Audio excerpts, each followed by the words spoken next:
तो आप लोग गलत हो, क्योंकि इसमें भाई रियर में।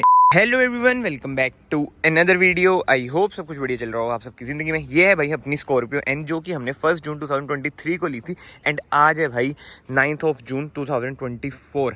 तो इसे भाई करीब करीब 1 साल से ज़्यादा हो चुका है। एंड चैनल पे यार थार की वीडियो आ रही थी, वो ऑब्वियसली बात है भाई, न्यू कार ली है तो मैं सोचा भाई उसका थोड़ा बहुत कंटेंट डालते हैं।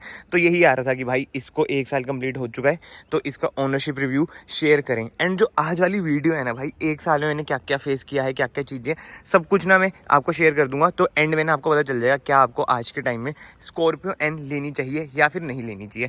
तो सबसे पहले वेरिएंट की बात करें ना, ये है भाई Z8 diesel automatic 4x4। At present ना इस वेरिएंट में, वैसे तो हर वेरिएंट में ना स्कॉर्पियन में महिंद्रा ने चेंजेस करे, हम उनकी बात करेंगे। बट ये स्टार्टिंग में मैं आपको बताता हूँ, वीडियो थोड़ी सी बड़ी हो सकती है तो वीडियो को ना एंड तक देखना। एंड अगर चैनल पे न्यू हो तो प्लीज याद से ना वीडियो को लाइक कर देना एंड चैनल को सब्सक्राइब भी कर देना। सबसे पहले फ्रंट लुक की बात करें ना, ऐसी कुछ आ जाती है इसकी फ्रंट लुक। जो मेन चीज आ जाती है कि भाई इसका हेडलाइट थ्रो कैसा है। मुझे तो यार बढ़िया लगता है, डिसेंट है, बट ऐसा नहीं है जैसे आप आफ्टर मार्केट डलवाते हो वो बहुत ज्यादा स्ट्रॉन्ग होता है। इसका ऐसा भाई इतना नहीं है, बट पहाड़ों पर कोई दिक्कत नहीं आती है क्योंकि इसमें भाई कॉर्नरिंग लाइट्स मिल जाती हैं। इधर नीचे की साइड ये है इसकी DRLs। तो मतलब कि मोटा मोटा मैं आपको बताऊं, हेडलाइट में भाई कोई दिक्कत नहीं है। जो नीचे वाले वेरिएंट्स है उसमें हेलोजन आती है, उसमें आप बाहर से LED डलवा सकते हैं। बट यस, ये है भाई कंपनी फिटेड लाइट्स इसकी, जो कि LED। इधर आपको सिक्वेंशियल इंडिकेटर भी मिल जाता है। तो अगर मुझे मार्क्स देने हो ना, 10 में से मैं 8 दूंगा भाई। वैसे कोई दिक्कत वाली बातचीत आती नहीं है। आफ्टर मार्केट भी इनमें भी चेंज हो जाते हैं, लोग करवाते भी हैं। तो ये सबकी नीड पे डिपेंड करती है। मुझे कभी फील ही नहीं हुआ कि भाई इसमें कुछ चेंज कराना चाहिए मुझे। एंड मॉडिफिकेशंस की बात करें ना, बिल्कुल ही मैंने स्टॉक कार रख रखी है। 1-2 मॉडिफिकेशंस हैं जो पता भी नहीं चलता है, क्योंकि यार ये चंडीगढ़ में चलती है कार हमारी मेन, और चंडीगढ़ इस चलानगढ़ आप सबको पता है कितने चलान होते हैं, इसलिए इसमें हमने कोई पंगे नहीं ले रखे हैं। और घर में यार एक आधी कार तो स्टॉक भी होनी चाहिए। बस ये हमने करवाया था क्योंकि ये बढ़िया लगता है, देश प्रेमी भी तो हैं। और साइड में आ जाते हैं, अब टायर्स की बात करते हैं यार, साइड में आ जाते हैं। देखो अब वाली में तो आपको 17 इंच के अलॉय व्हील्स मिल जाते हैं। जिस टाइम मैंने ली थी ना उस टाइम भाई मैनुअल में तो अलॉयस आते नहीं थे। इस टाइम मैनुअल में तो चलो अलॉय व्हील्स आ रहे हैं, बट मेरा है डीजल ऑटोमेटिक, तो करके 18 इंच के ना अलॉय व्हील्स मिल जाते हैं, टायर मिल जाते हैं। MRF वॉन्डरर है।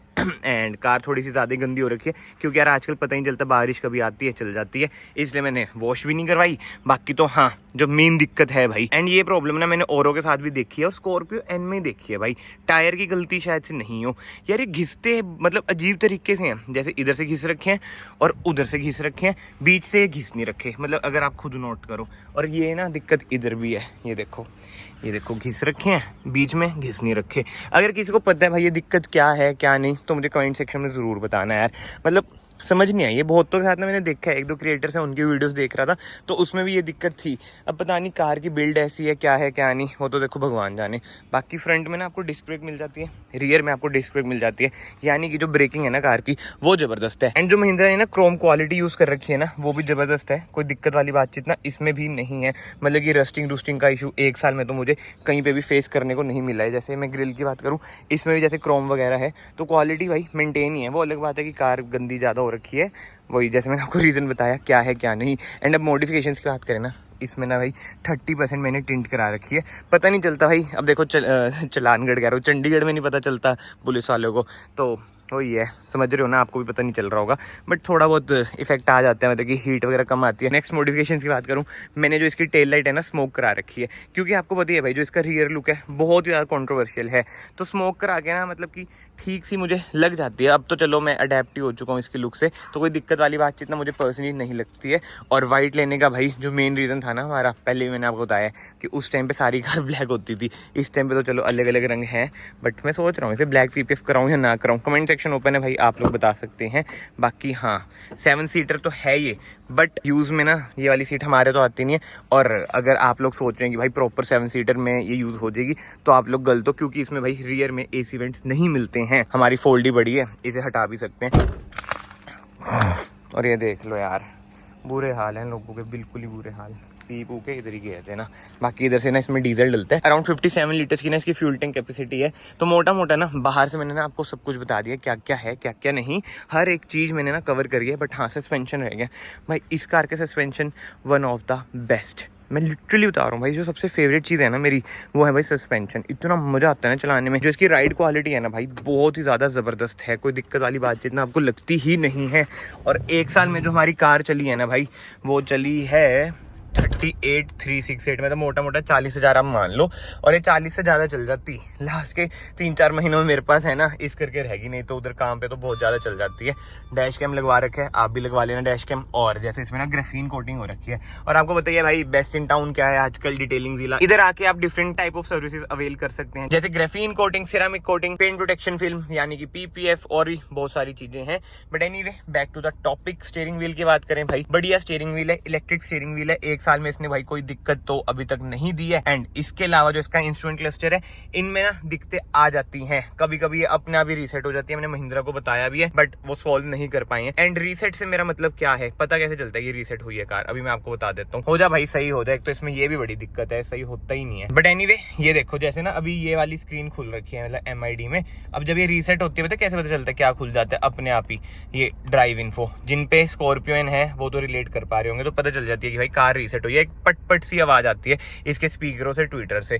तो मतलब कि महिंद्रा को मैंने बताया, उन्होंने तो देखो भाई प्रॉब्लम अभी तक सॉल्व नहीं करी है। और ऐसा जो कोई मेजर प्रॉब्लम नहीं है, बट स्टिल मैं आप सबको बता रहा हूँ कि ग्लिचेस कार में है। भले मैं 1 साल से चला रहा हूँ, ग्लिचेस हैं भाई कार में, कभी कभी हॉर्न नहीं बजता है। अब तो चलो बज रहा होगा क्योंकि भाई कैमरे के सामने तो बजेगा ही बजेगा। बाकी इंफोटेनमेंट स्क्रीन की बात करें, इसमें अभी तक मैंने कोई ग्लिच नहीं फेस करा है, कोई भी दिक्कत वाली बातचीत नहीं आई है अभी तक तो मुझे। बट हाँ 1-2 बारी इनिशियली इसमें ऐसा होता था कि बंद हो जाती थी अपने आप, बट अब कोई दिक्कत नहीं है। कैमरे की बात करूं भाई, कैमरे में भी कोई दिक्कत वाली बातचीत नहीं है, बढ़िया क्वालिटी हो चुकी है। एंड कोई लैग लूग ये नहीं करता है। इसके सिवा तो भाई जो इसका गियर बॉक्स है, वन ऑफ द बेस्ट। ये टॉर्क कन्वर्टर इतनी मौज कर देता है ना, अगर आप लोग स्कॉर्पियो N ले रहे हो तो प्लीज ऑटोमेटिक में ही लेना, और या XU700 ले रहे हो ऑटोमेटिक टॉर्क कन्वर्टर, जबरदस्त यार, बहुत ही मजेदार है। 4x4 की बात करें भाई, शानगढ़ का ट्रिप आपने देखा ही होगा भाई, केपेबल इसका 4x4 है ही। अगर 80 टायर हो तो और मजा आ जाता है भाई, ये हाईवे टेरेन टायर है, तो ये सब बातें आ जाती हैं। एंड अब सीटिंग कंफर्ट की बात करूँ ना भाई, देखो कंफर्टेबल कार बहुत ज्यादा है। मतलब आपको ना वो वाली फील नहीं आएगी कि भाई बॉडी रोल है, ये है वो है, जो स्कॉर्पियो क्लासिक में, फॉर्च्यूनर में, थार में। मतलब कि महिंद्रा ने ना पता ही नहीं भाई क्या करा है मैजिक इसमें, कि लेडर ऑन फ्रेम में जो कंफर्ट है ना इसका, जो इसका स्टीयरिंग व्हील है ना, क्या से मतलब क्या ही है, मतलब कंफर्टेबल यार कार बहुत ही ज्यादा आपको लगेगी। जैसे मैं अपनी बात करूं, जब ये मैंने न्यू ली थी भाई, टेम्परेरी नंबर के साथ ही मैं इसे पहले महीने स्पीति ले गया था। और जिन्हें पता है भाई काजा टू मनाली कितना मुश्किल रूट है, ठीक है, आपके यार ने करा था काजा टू मनाली, और मनाली से चंडीगढ़ नॉन स्टॉप इस कार में, पहले में भाई। मतलब जो इस कार में कंफर्ट है ना, मैं सीरियसली बता रहा हूँ भाई, बहुत ही ज्यादा जबरदस्त है। अगर आप लोग सोचेंगे भाई कंफर्टेबल कार चाहिए, SUV चाहिए, ऊंची कार चाहिए, तो आप इस पर आंख बंद करके जा सकते हैं। जो ग्लिचेस हैं वो मैंने आपको बताई दी है, ऐसे वाली हैं, सॉफ्टवेयर ग्लिचेस हैं, कभी रीसेट हो जाएगी, कभी कुछ हो जाएगा। बट टचवुड अभी तक मैकेनिकल कोई दिक्कतें नहीं है। बट हाँ एक और चीज भाई, रिकॉल। मतलब और ब्रांड्स में ना अभी कभी आपने देखा नहीं होगा कि भाई रिकॉल हो रही है कारें इतनी ज्यादा फ्रीक्वेंटली, कभी कभी हो रही है वो अलग बात है।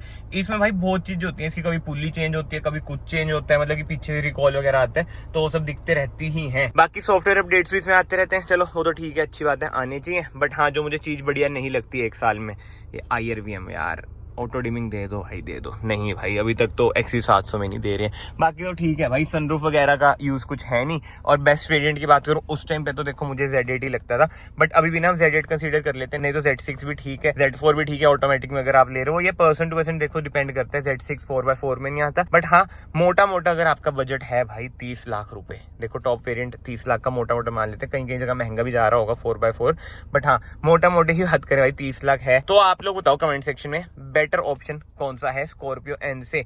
हैरियर सफारी भाई अपनी जगह ठीक है, बट अगर आपको एक केपेबल कार चाहिए ना, तो मुझे वही लगता है कि ladder on frame, rear wheel drive car, समझ रहे हो ना वो बातचीत। वरना तो हैरियर सफारी भाई लुक वाइज बहुत ही बेटर चल जाती है महिंद्रा से। मतलब कि जो टाटा की टीम, डिजाइनिंग टीम है ना टाटा की भाई, वो महिंद्रा से बहुत ही ज्यादा आगे है। इंटीरियर वगैरह भी देखो उनके प्रीमियम तो लगते ही है, बट हमें ये भी माइंड में रखना चाहिए XU700 आज से कितने टाइम पहले आई थी, उसके इंटीरियर भाई बहुत तगड़े। बट एक्सटीरियर की बात करें ना, एक्सटीरियर में टाटा भाई आगे निकल ही जाती है। इसके सिवा तो भाई सेकंड रो की हम बात कर लेते हैं। मैं तो देखो बहुत कम बैठा हूँ सेकंड रो में, बट जो इसका स्पेस है ना भाई, कोई दिक्कत वाली बातचीत आपको नहीं लगेगी। लेग रूम वगैरह बढ़िया है, थाई स्पॉट वगैरह ठीक है, हेड रूम वगैरह सब कुछ बढ़िया है। सेंटर आपको आर्मरेस्ट मिल जाती है, बट जो इसमें दिक्कत है ना सेंटर आर्मरेस्ट में, बताओ क्या दिक्कत है भाई। ऐसे दे रखे हैं, किसी ने हाथ रखना होता है ना अनकंफर्टेबल सा होता है, अगर ये ऐसे होते ना तो ज्यादा सही रहते। अगेन वो ये छोटी मोटी चीजें हैं, बट जो है वो यही है। अब सबसे मेन दिक्कत की बात करता हूँ, जो मैंने आखिरी के लिए बचा रखा था भाई, कोई भी इसमें वो पोर्ट नहीं है भाई, 12 वोल्ट का सॉकेट नहीं है, पोर्ट कह रहा हूँ, इधर नहीं है, पीछे है इधर की साइड वो 12 वोल्ट का सॉकेट। ये देखो ये रहा छुपा हुआ है बेल्ट के पीछे। मतलब कि क्या ही सीन है भाई, आगे दे दो 12 वोल्ट का सॉकेट, पता ही नहीं चलता। भाई महिंद्रा कभी कभी तो ऐसी ऐसी चीजें कर देती है ना, शॉकिंग सी। बाकी हाँ, इधर आपको सी टाइप सॉकेट मिल सकता है। तो ओवरऑल मेरा एक्सपीरियंस भाई 1 साल में यही है कार के साथ। कोई दिक्कत ऐसे जिसने मेजर नहीं दी है, ब्रेक डाउन वगैरह टच वुड अभी तक नहीं हुए ना आगे हो।